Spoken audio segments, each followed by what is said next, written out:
사랑하는 대학교의 성도 여러분, 2022년 12월 15일 목요일 아침 기도에 나오신 여러분을 환영하고 축복합니다. 함께 기도하심으로 아침 기도회를 시작하겠습니다. 사랑과 자비가 충만하신 하나님 아버지, 오늘도 우리 가운데 귀한 새날을 허락하여 주심에 감사합니다. 주님께서 허락하신 새날 주의 말씀과 함께 주의 뜻대로 살아가기를 간절히 소망하오니 이 시간 성령 충만함으로 주의 말씀 깨닫게 하시고 그것으로 인하여 위로를 얻게 하시고 새 힘을 얻어 주신 새날 아름답게 세워갈 수 있도록 인도하여 주시옵소서. 함께 하실 줄 믿습니다. 이 모든 말씀 살아계신 예수 그리스도 이름으로 기도합니다. 아멘. 오늘 함께 보실 하나님의 말씀은 전도서 10장 1절에서 11절까지 말씀입니다. 죽은 파리들이 향기름을 악취가 나게 만드는 것 같이 적은 우매가 지혜와 존귀를 난처하게 만드느니라. 지혜자의 마음은 오른쪽에 있고 우매자의 마음은 왼쪽에 있느니라. 우매한 자는 길을 갈 때에도 지혜가 부족하여 각 사람에게 자기가 우매함을 말하느니라. 주권자가 내게 분을 일으키거든 너는 내 자리를 떠나지 말라. 공손함이 큰 허물을 용서받게 하느니라. 내가 해 아래에서 한 가지 재난을 보았노니 곧 주권자에게서 나오는 허물이라. 우매한 자가 크게 높은 지위들을 얻고 부자들이 낮은 지위에 앉는도다. 또 내가 보았노니 종들은 말을 타고 고관들은 종들처럼 땅에 걸어 다니는도다. 함정을 파는 자는 거기에 빠질 것이요 담을 허는 자는 뱀에게 물리리라.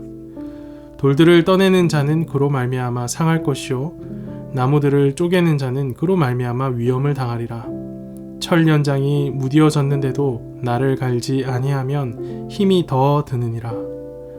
오직 지혜는 성공하기에 유익하니라. 주술을 베풀기 전에 뱀에게 물렸으면 술객은 소용이 없느니라. 아멘.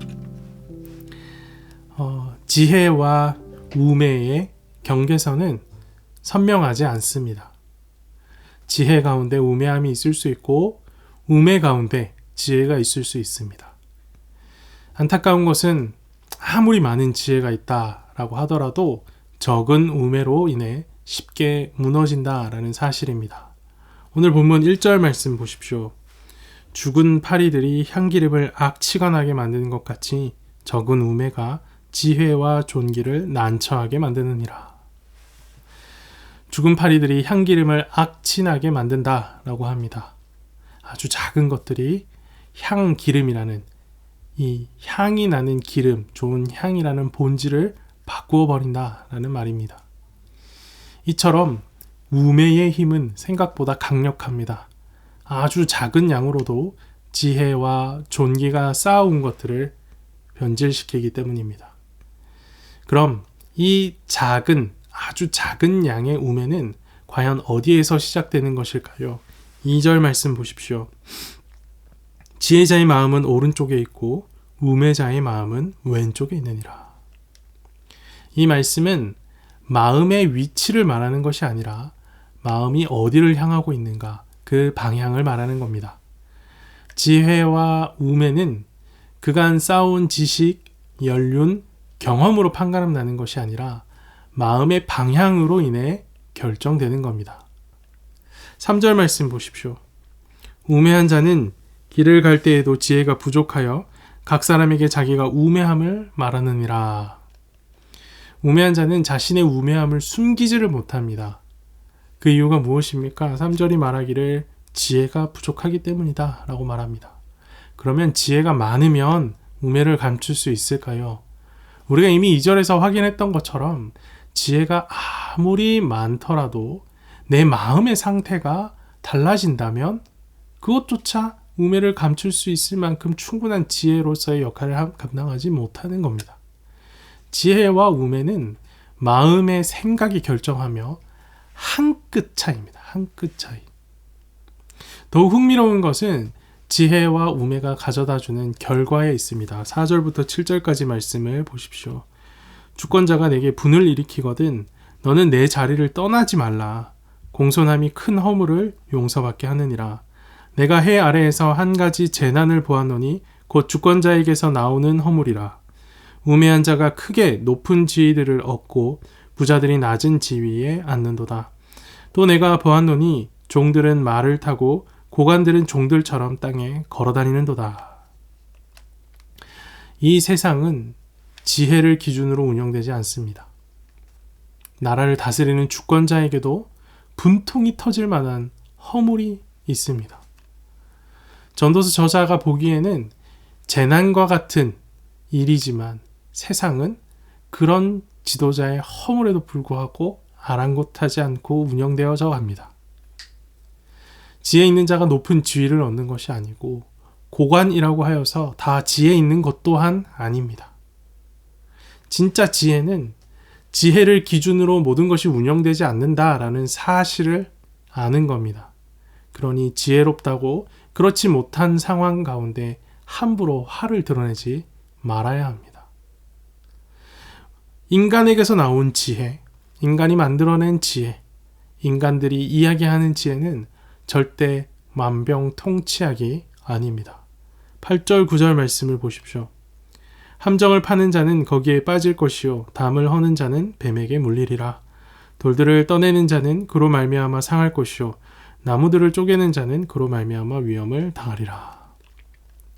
어떤 일의 전문가라고 해서 매번 그 일에 성공하는 것은 아닙니다.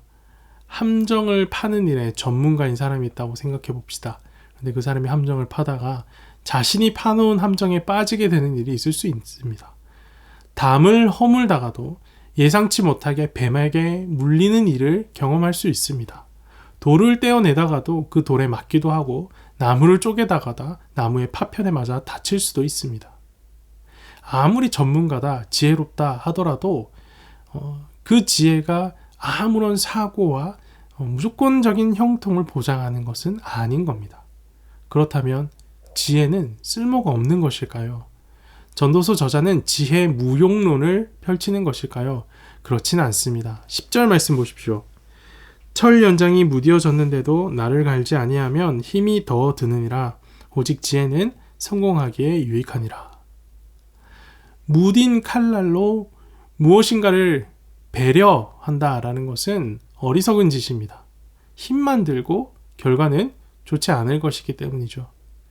이를 예상하고 칼날을 날카롭게 만드는 것이 지혜입니다. 이처럼 지혜는 성공으로 가는 길에 큰 유익을 줍니다.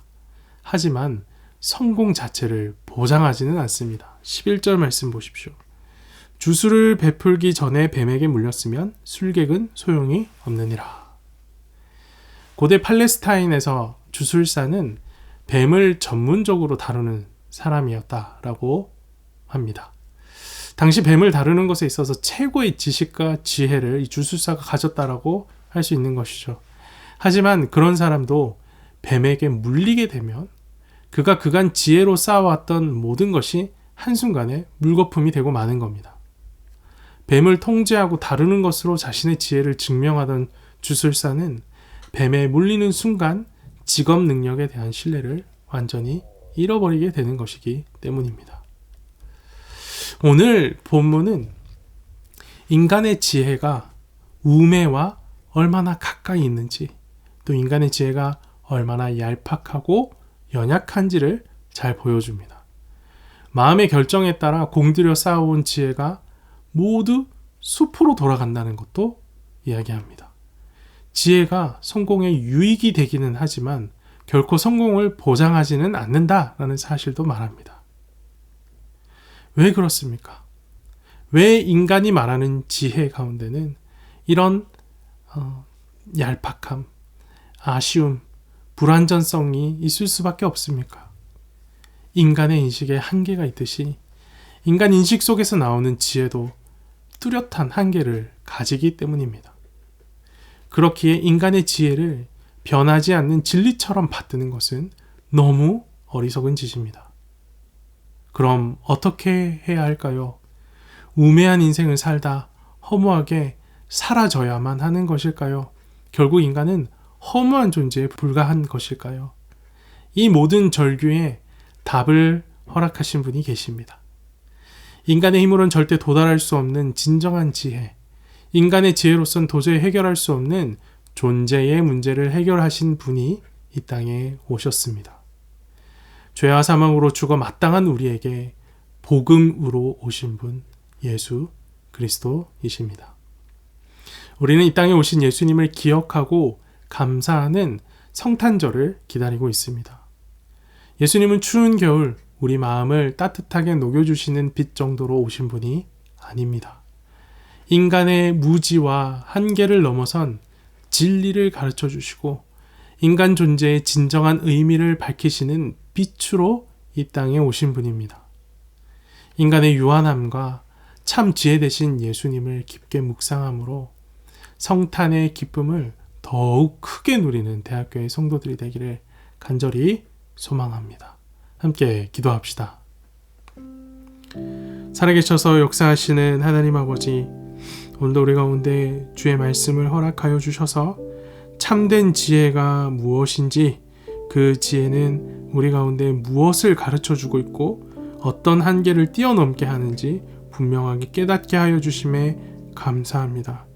참 지혜 되신 예수 그리스도는 단순히 우리의 어렵고 힘든 상황을 위로하여 주시고 나의 어떤 감정의 쓰레기통 역할을 하시는 분이 아니라 우리의 삶의 근본적인 문제와 존재의 의미를 명확하게 밝혀주시는 유일한 진리이심을 기억합니다. 성탄절을 우리가 기다리며 기대할 때에 그냥 단순히 예수님 오셔서 참 좋아로 끝나는 것이 아니라 우리의 삶의 문제를 완전히 해결해 주신 놀라운 분의 임재로 더욱더 크게 감격하며 더욱더 크게 감사하며 더욱더 크게 즐거워할 수 있을 수 있도록 인도하여 주시옵소서. 오늘 하루도 주님 손에 맡겨드립니다. 주님, 오늘 함께 예배한 우리 모든 대학교의 성도들, SCM 형제 자매들 가운데 성령의 충만함을 허락하여 주셔서 빛 대신 예수 그리스도와 동행하며 세상 가운데 빛과 소금의 역할을 온전히 감당하며 살아가는 우리 모두가 될 수 있도록 인도하시고 함께하여 주시옵소서. 동행하시고 세임 허락하시며 허락하신 모든 일들, 사명들 넉넉히 감당하게 하실 것을 기대합니다. 이 모든 말씀 살아계신 예수 그리스도 이름으로 기도합니다. 아멘.